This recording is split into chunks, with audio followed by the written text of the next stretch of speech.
Shalom, hari ini kita akan mendengarkan Rema hari ini. Saya ambil ayatnya dari Hakim-Hakim 6 ayat 15-16. Demikian firman Tuhan.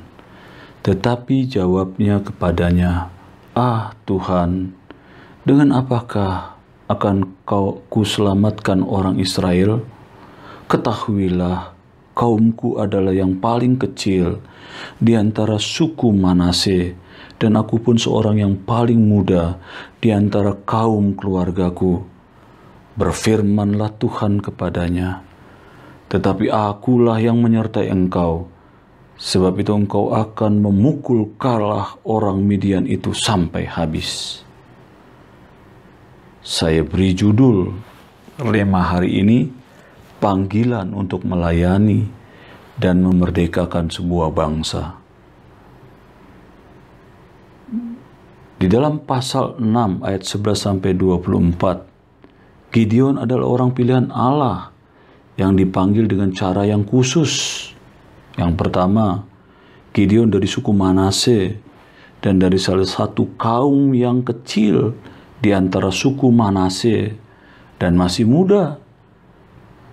Yang kedua, ketemu Tuhan, yaitu malaikat Tuhan. Dia sujud dan memberkati dengan korban kambing dan makanan.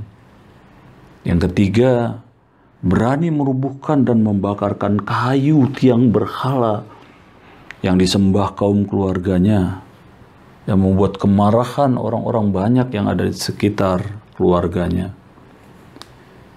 Yang ke-D, berani meminta tanda kalau dia benar-benar dipanggil Tuhan untuk menjadi pemimpin, mengharapkan kepastian dari Tuhan. Sekarang, apakah hari-hari ini hidup saudara tertindas oleh musuh-musuhmu?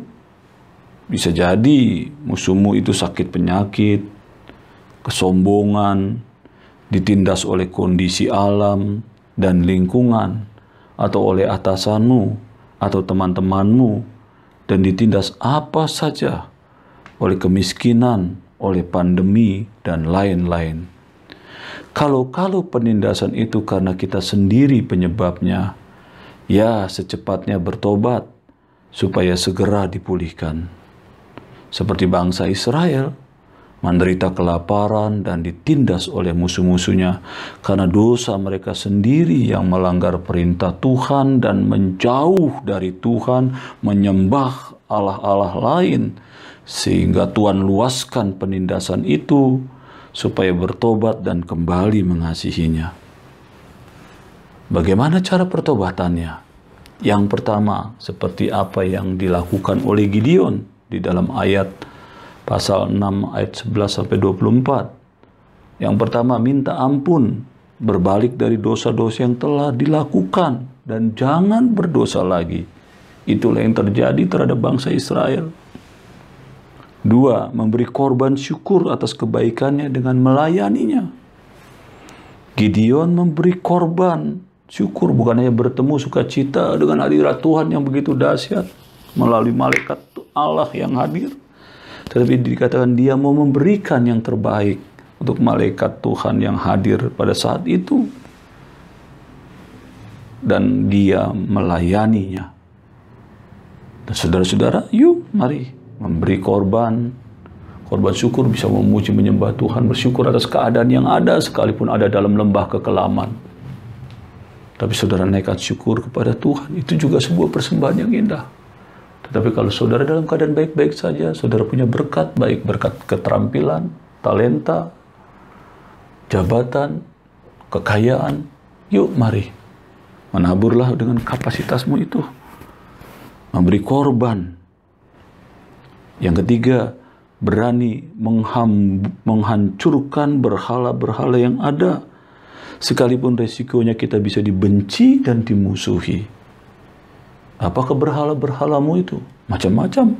Bisa jadi waktumu, kamu habiskan untuk urusanmu, pekerjaanmu, talentamu, hobimu, kesukaanmu, atau keluargamu, atau suamimu, istrimu, anakmu bisa jadi berhala. Begitu kasihnya kamu terhadap mereka sampai kamu lupa mengasihi Tuhan atas segala-galanya.